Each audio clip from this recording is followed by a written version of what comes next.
Welcome to the Martin Bailey Photography Podcast.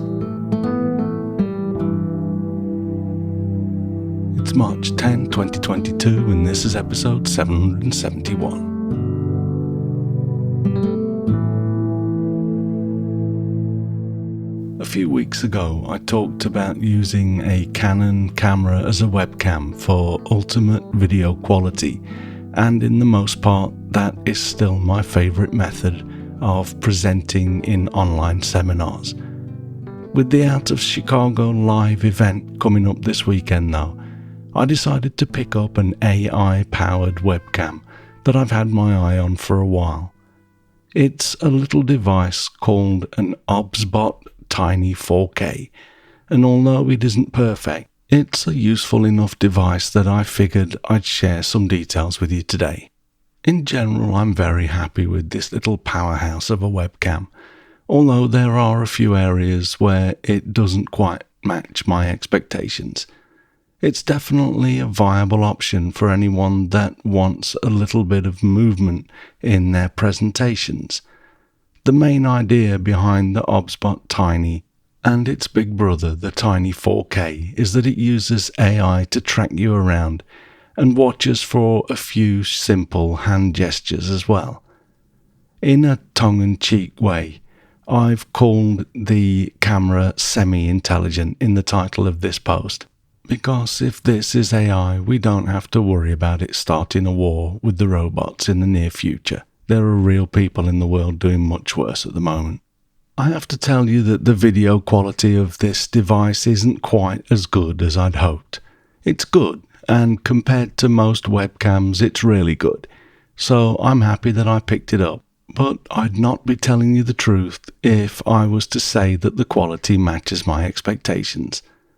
There are also times when some internal processing makes the video very blotchy and pixelated, although that usually only lasts for a few seconds, and generally when I have the curtains open in my studio and the camera is having to deal with a lot of contrast.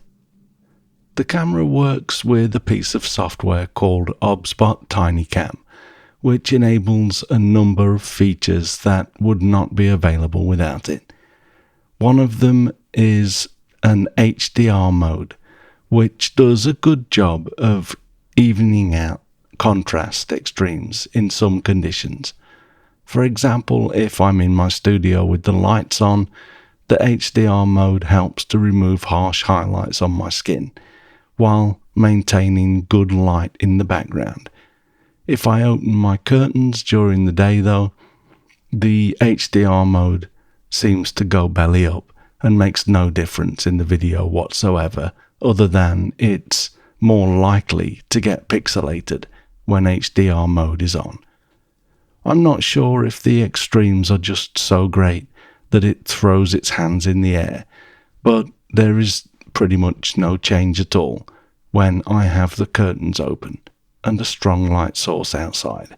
There are two other gripes that I have, which we'll get out of the way first, and one is so superficial that I almost feel bad mentioning it, but the outer box that the OBSBOT Tiny 4 comes in is pretty much impossible to remove without tearing it off. I like to keep the box of devices that I buy in case I decide to sell them on at any point. But as you can see in this photo, I don't think I'll be able to claim that I have the original box if I ever should sell this little device. Of course, there was a little bit of frustration behind that tearing as well, but it wasn't without cause. I simply could not get the inner box to slide out. Once opened though, inside this outer box was a very tasteful red nested box, which revealed a very nice Apple-esque manual envelope with the words "Video Calls with Freedom" written on it. I was even more pleasantly surprised to see that the Tiny 4K comes with its own little case, so if you want to carry this device around, you're sorted from the get-go. And as you can see in this next image, there is a space in the top of the case for cables. Unfortunately, the optional remote control that I also bought is about an inch too long to slide into the cable compartment, but it's thin enough to slide into the pocket of a laptop bag without taking up a lot of room. The remote is a nice addition, but its implementation is very limiting because it basically takes over any keyboard connected to your computer. When turned on, I estimate that around half the keys on my keyboard stop working. The product manual says this is normal, and to use your keyboard you simply need to turn off the remote control, and you have to use the TinyCam software to do that. Essentially, if you need to type anything while presenting, you cannot use the remote. This seems to me very much like the people that develop the hardware have a limited skill set, and they're patching together a solution with the skills that they have, rather than really trying to figure out a way to make the device user-friendly. I initially felt as though I'd have been better off saving the $30 or so that it cost, but the hand gesture recognition for zooming in and out is so clunky that I can't see myself using it in a live presentation just yet, so I will need the remote. In practice, the remote control is most useful when you're away from the computer, so the fact that you can't use the keyboard at the same time is not such a big deal. But if you switch between the computer and a more dynamic standing presentation style a lot, it's going to be frustrating. The hand gestures do get easier with practice though. You basically have to hold up a thumb and forefinger at 90 degrees as though you are pinching outwards on a smartphone to zoom in and out. The zoom in seems to work more than the zoom out, and it works better when your hand is over a plain background. I can really only see myself using this in informal situations where I can laugh it off if it doesn't work. By default, the zoom factor is 2 times, but you can change this for up to 4 times in the TinyCam software, although the image quality drops significantly as you zoom because it's a digital zoom. It is a 4K camera though, so if you are streaming or meeting in a lower resolution, that will mask the lower zoomed image quality to a degree. The other hand gesture that you can do is to show the palm of your hand to the camera to ask it to follow you, essentially toggling tracking on and off with each raising of your hand. This seems to work much more reliably and will be quite useful when you want to stop the camera from following you around. It will probably be necessary to explain to people watching though, as it looks like you're waving goodbye. I'll also embed a couple of screenshots in the blog post to show the TinyCam software and its settings, which are strangely called system settings. If you are at the computer, these settings do make it easier to get the most out of the camera, and most of what you can do via this software is possible via the remote control. You can control the position of the camera with the joystick on the right and put it to sleep if necessary. If you don't have the software up, you can also put the TinyCam to sleep by physically pointing it straight down at its base. You can also use this software to create up to 3 preset locations. You might have one down on your desk, for example, another pointing at your whiteboard, and a third pointing over to the side where you have some apparatus set up. This is useful, but again a somewhat clunky implementation, because it doesn't work when tracking is on.